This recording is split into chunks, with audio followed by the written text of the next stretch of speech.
بسم الله الرحمن الرحیم. السلام علیکم ورحمت الله وبرکاتو. په دې ویډیو کې زه تاسو ته د موږکانو لیدل په خوب کې تعبیروم. چې دا موږکان په خوب کې ولیدل شي دا ښه تعبیر لري که بد تعبیر لري، او په کوم صورتونو کې ښه تعبیر لري، په کوم حالاتو کې بد تعبیر لري. اول چې کله موږکان ته په خوب کې وګورئ چې هغه ستا کور ته ننوځي، دا ډېر ښه تعبیر لري. چې ننوځي کور ته، اشپزخانې ته ګورئ، اشپزخانه کې ګورئ یا کور ته ننوځي، دا ښه تعبیر لري. د دې معنا دا ده چې په دې کور کې غله او دانه او رزق زیاتیږي، نو په دې وجه باندې چې چېرته چې هر شی زیات وي، تویېږي، نو هلته بیا موږکان پیدا کېږي، ګودامونه یې هلته هر شی وي، نو معنا دا چې ستا رزق زیاتیږي. چې کله ودرېده په خوب کې چې موږکان را روان دي ستا کور ته، اشپزخانې طرف ته، کور طرف ته، دا ښه تعبیر لري، په رزق زیاتېدلو باندې تعبیر کېږي. او چې کله ته وګورې چې د کور نه وځي، ستا د کور نه موږکان وځي، نو بیا ښه تعبیر نه لري. معنا دا چې دې کور کې رزق کمیږي. چې رزق کم شو نو هغه شی نه تویېږي او مشکلات زیاتېږي، نو په دې وجه باندې موږکان وځي، بل ښه ځای ګوري، بل ځای ته ځي. نو چې کله په خوب کې دې وکتل چې موږکان ستا د کور نه وځي، د وتلو حالت کې دې ولید یا تا وویسته، دا بیا جدا تعبیر لري. خو چې خپله وځي، دا بیا دې باندې تعبیر کېږي چې رزق دې کمیږي. او دریم حالت دا ده چې کله موږکان ته وګورې چې په کور کې مستي کوي او څو دانې په یو ځای کې یو بل سره لوبې کوي، مستي کوي، دا هم ښه تعبیر لري، په رزق باندې زیاتي تعبیر کېږي. ځکه د مستي سره دا د مړه خېټه نه کېږي. چې کله خېټه مړه وي، نو معنا دا چې دا موږکان چې چېرته مستي کوي په خوب کې تا ولیده په خپل کور کې، نو په دې باندې تعبیر کېږي چې رزق زیاتېږي دې کور کې، دا هم ښه تعبیر لري. بیا او هغه وخت چې ستا موږکان ولیده چې بستره کې فرش لاندې وي، ستا د کوټې د فرش لاندې وي، بستره کې وي، فرش کې وي، دا بیا ښه تعبیر نه لري. دا په یو فاسقه ښځه باندې تعبیر کېږي. ځکه د واده اراده لري، نو کیدای شي دا ځای مناسب نه وي، دا ځای استخاره دې وکړه او داسې خوب دې ولیده، نو معنا دا چې دا ځای مناسب نه ده، دا ښځه دا ځای ستا انتخاب کړی، دا مناسبه نه ده، فاسقه ښځه ده. معنا دا چې کیدای شي ستا اطاعت ونه کړي، کیدای شي څه لانجه پیدا شي. نو بیا په بستره کې یا په فرش لاندې خوب لیدل چې کله موږک وګورې، نو بیا ښه تعبیر نه لري. او بل حالت یې دا ده چې ته موږکان ګورې په اشپزخانه کې، ته خوب دې وکړو چې په اشپزخانه کې موږکان وي، دا هم ښه تعبیر لري، په رزق زیاتېدا باندې تعبیر کېږي. او چې کله ته موږکان ګورې چې تا پسې دي، تا ځوروي او مزاحمت درته کوي او ته په تکلیف یې ته، دا هم ښه تعبیر نه لري. معنا دا چې ښځې دي، هغه ښځې لږ نافرمانې دي، هغه د وجې نه ته په تکلیف یې، که هغه د کور کې وي یا خپلوان وي یا د کار ځای کې وي، هر ځای کې چې وي، نو مقصد هغه ښځې چې هغه تا ته تکلیف رسوي او هغه ښځې نافرمان دي، په هغه ښځو باندې تعبیر کېږي چې کله ته موږکان وګورې په خوب کې، چې هغه نه ته په تکلیف یې. او بل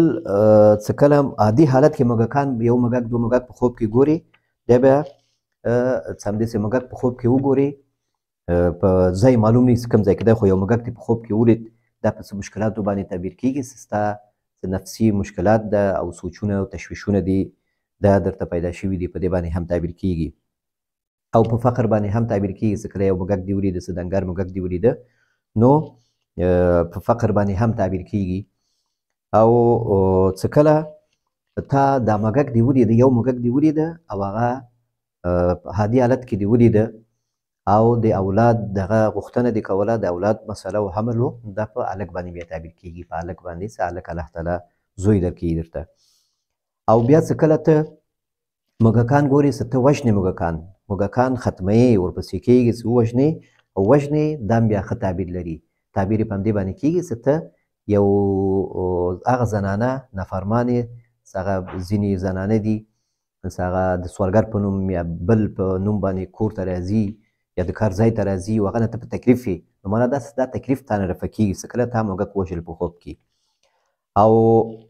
کله دې چې خوب ولیده چې موږکان ستا دیوال سوری کوي، په دیوال کې نښتې دي، سوری کړی د کور په دیوال کې، د دې حویلي کوم ځای کې، دا په غلا باندې تعبیر کېږي چې دې کور ستا مال ته چا سترګې نیولي دي، کیدای شي غلا درنه وشي، نو دا یو خبر ده تا ته، ځکه دا موږک څه ده، دا لاندې په ځمکه کې حرکت کوي، یو کار کوي، یو خوراک کوي، یو شی سوری کوي، نو دغسې دا د موږک کار ده، نو همدغسې غل هم همدا کار کوي. نو چې کله ته داسې حالت کې دې خوب ولیده چې دا موږکان ستا دیوال کې سوري کړی یا کور کې، نو دا بیا ښه تعبیر نه لري، په غلا باندې تعبیر کېږي. همدارنګه نور حالتونه هم دي چې هر یو ځان ته جدا جدا تعبیرونه لري، بعضې تعبیرونه ښه وي، بعضې ښه نه وي. نو خوب باید پوره ویل شي. چې کله خوب پوره ویل شو، دا خو یو څه احتمالات او هغه حالاتو چې ما درته بیان کړه چې په دغه حالتونو کې دغسې تعبیر کېږي. اوس کیدای شي ته خوب وګورې هغه لږ دې سره فرق لري نو باید هغه بیان شي خوب پوره بیان شي دلته یو خوب راغلی ده یو کس خوب یې لیکلی وایي موږکان زیات دي په لغته وهم مړ کومې یو او لږ پاتې شي لږ پاتې وي یو دانه وي لږ پاتې وي چې زما خوله ته راننوځي هغه هم رانیسم او مړ کومه یې نو دا ښه تعبیر لري معنا داسې ته که په تکلیف یې داسې نافرمانو زنانو نه ښځو نه نو دین انشاءالله ته خلاصېږي او تاسو کوم ترتیب شروع کړی ده نو هغه ته کولی شي چې دې نه ته نجات پیدا کړي که هغه سوالګر په شکل وي ستا دوکان ته راځي یا کور ته ډېر راځي ته د احساس کوي چې کیدای شي دوی څه بد نیت ولري د سحر داجو یا نور مسایل بعض غلم چې دي هغه د ښځو نه کار اخلي نو دغسې ښځو نه انشاءالله تا الله تعالی حفاظت کړي او د هغوی چاره کوي او هغوی نور اشر یې تا ته نه رسېږي والله تعالی اعلم او داسې ته وایې چې دا یو مږک نږدې وي چې زما خولې ته راسي معنا داسې دغه څوک څه تیزي کوي دا ښځو کې څه کم ښځو نه ته په تکلیف یې او هغوی تا ته ضرر رسولو اراده لري او هغوی کوشش کوي چې حتی تا بندم کړي د دغه نه یعنې داسې یو تهمت په تا ولګي یو شی په تا وکړي چې ته د دې خبرو نه بند شې چې دوی ته چې ونه وایې داسې راځي ستا خوله ته ننوځي دا معنا داسې هغه کوشش کوي چې ستا خوله بند کړي خوله بندول په چی باندې کېږي چې تا باندې یو تهمت ولګوي یو شی ته بیا هغه نه وروسته بیا کوشش کوي چې هغه نه ځان وساتي نو هغه انشاءالله په خپل هدف ته نه رسېږي هغه نه الله تعالی ته ساتي دویم خوب دی ورور مې پسونه اخیستي وي او خرڅوي او فکر کوم چې دا به خرڅ نشي خو خبر راته راکوي چې پسونه خرڅ شوي دي څو دانې خرڅ کړي دي نو دا ښه خوب ده پسونه په برکت په مال باندې په اطاعت باندې تعبیر کېږي داسې پسونه یې اخیستي دي معنا څه کور ته برکت راځي خیر راځي او د شته کسانو کې شته دوی کې برکت د خیر ده او په دوی باندې که تربیه کوي او د ماشومان وي زنانه وي کور کې دوی تعلیم و تربیت پرې کوي دې کې انشاءالله خیر ده والله تعالی اعلم وایي پیغله جنۍ خوب ګوري چې حجاب یې کړی وي او پر سپین اس ناسته وي او په تیزۍ سره حرکت وکړي دا هم ښه تعبیر ده چې کله په اس باندې څوک وګوري ځان چې کنټرول یې پرې وي او تیز حرکت کوي او کنټرول پرې وي او سپین اس وي دا په واده باندې هم تعبیرېدلی شي والله تعالی اعلم وایي څلورم خوب ده وایي چا سره مې لانجه وي اراده مې وي ټوپک واخلمه خو زما ملګري وي هغه توپ ته کښېني یعنې ثقیله سلا باندې ګزار وکړي هغه زما مخالف طرف ته مرمي ولي او مرمي اسمان ته لاړ شي او برېښنا وشي معنا داسې یو شر نه ته انشاءالله خلاصېږي یو شر یو شی چې ته فکر کوې چې تا ته به هغه ضرر ورسي او ته هغه د دفع کولو کوشش کوې نو انشاءالله ستا دوستان او ستا هغه دوستانو دعا کوي دغه په وجه باندې الله تعالی ستا یو خپل یو قدرت باندې ستا نه یو شر دفع کوي امید ور الله ته که دعا دې کړې دعا دې انشاءالله قبلېږي که څه ویرې در باندې یا ویرې دې ختمېږي والله تعالی اعلم و یو کافر وي ما سره لانجه وکړي په سر مې وویشته خوب یې لیدلی داسې یو کافر مې ما سره لانجه وکړي او بیا ما وویشته په سر مې او ختم مې که نو کافر په خوب کې لیدل چې یو کافر انسان په خوب کې ته ګورې چې هغه تا سره لانجه کوي نو دا په شیطان باندې په نفس باندې هم تعبیر کېږي چې دا نفسي خواهشات وي څه مسله وي یا د شیطان څه وسوسې وي چې هغه تا ته راځي او ته کوشش کوې چې هغه ځان نه دفع کړې نو انشاءالله په دې کې ته کامیابېږې ځان نه دا ضرر دفع کوې والله تعالی اعلم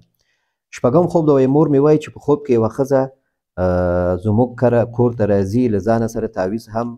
تعویضونه هم راوړي هغه زموږ په کور کې داسې ځای کې کېږدي زه وروسته پسې ګرځمه پیدا کولی نه شم یو ځل مې د هغې ښځې زوی مې هم لیدلی و چې تعویضونه کور ته راوړي نو دا خوب شیطاني خوب ده کله کله داسې کوي شیطان د مسلمانانو په منځ کې تفرقه واچي جنګ واچي او بدګمانه کې مسلمانانو باندې نو داسې خوب پرې ګوري نو دا خوب شیطاني خوب دی خیر شر نشته دا خوب دې څه کتلی دا څوک چې کتلی چې هغه راځي ستا په کور کې تعویض ږدي دا شیطاني خوب ده دا شیطان ده غواړي چې تا او هغه روابط سره خراب کړي تا به یې بدګمان کړي کیدای شي لږ تاسو به یې بدګمانه یئ نو په دې خوب په ذریعه باندې کوشش کوي چې تاسو نور هم شر ستاسو منځ کې واچوي او دا ستاسو خیر نه ده باید بدګماني ونه کوئ او ښه ګمان پرې وکئ او تر څو چې یو مسلمان نه تا ډېر شر نه یي کتلی که یو لږ شر ولیده او لږ تکلیف یې درته ورسېد هغه صبر پرې وکړه یو عذر ورته ولټوه او که ډېر شر دې ولیده بیخي نه کېده بیا کولی شي چې هغه مسله ورسره حل کړي او هغه لانجه یي مسله یي څه هر شی وي دغه بیا وضاحت وغواړه خو دې نه مخکې څه ته بې بدګماني وکړي یا دې نه مخکې څه ته شکایتونه پې شروع کړي یا غیبتونه شروع کړي نو دا خوب دا دوه خوبونه دا زنانه کتلی نو دا خوبونه صحیح نه دي، دا شیطاني خوبونه دي، په دې کې خیر شر نشته، دا چاته مه وایه، اعوذ بالله وایه، د الله نه خیر وغواړه، انشاءالله تاسو ته هېڅ ضرر نه رسېږي. والله تعالی اعلم. نو دا و د نن ورځې خوبونه، دا شپږ خوبونه تعبیر شو او د موږک په خوب کې لیدل دې باره کې معلومات، مفصل معلومات مې تاسو ته درکړه. نو که تاسو هم خوب لیدلی وي نو همدې واتساپ نمبر کې خپل خوب ماته لیږلی شئ او خپل خوب واضح ولیکئ یا آواز سره که ریکارډ کوئ هم نو اول او آخر د خوب ښه واضح کړئ، خوب پوره ولیکئ. دا اوس ما خوبونه کتل چې کوم خوبونه واتساپ کې راغلي نو یو خوب هغه پوره یې نه و لیکلی، لږ یې لیکلي. زما خپل پلار مې ولیده چې کله ژوندی و، مړ مې ولیده، اوس کله مړ ده بیا مې ولیده ژوندی ده. نو دا په داسې انداز کې د سوال باندې خوب نه تعبیر کېږي چې ته سوال کوې، خوب هغه وخت تعبیر کېږي چې ته خوب پوره ووایې، اول او آخر د خوب واضح کړي، خوب پوره ووایې، بیا خوب تعبیر کېږي. نو د راتلونکي ویډیو پورې تاسو په الله سپارم، الله دې وکړي چې دا خوبونه تاسو اورېدلي وي تعبیرونه او خپل د تعبیر د خوب نه مطمئن شي. که څه سوال مو ما سره شریکولی شئ او چینل سبسکرایب کړئ درسره. که ویډیو م لایک کړی نه وي ویډیو لایک کړئ، شیر یې کړئ. اکثر کسان 80% خلک هغه خلک دي چې هغوی دا چینل ګوري، دا ویډیوګانې، خو چینل یې سبسکرایب کړی نه وي. نو زما یو ګیله ده تاسو نه، دا کار ستاسو چینل ګورئ همیشه، نو ولې سبسکرایب کوئ نه؟ په دې باندې خو تاسو چې کمیږي نه که نه، سبسکرایب یې کړئ. دې کې د ویډیوګانو اهمیت هم معلومیږي، زه هم تشویق کېږم او دا ویډیوګانې نورو ته هم رسیږي او دا مهم کېږي. او په دې وجه باندې که یو کس سوال حل شو، د یو کس تشویش حل شو، تشویش یې رفع شو، یو مسلمان ته خیر ورسېده، په دې کار کې انشاءالله تاسو شریک کړئ. السلام علیکم ورحمة الله وبرکاته.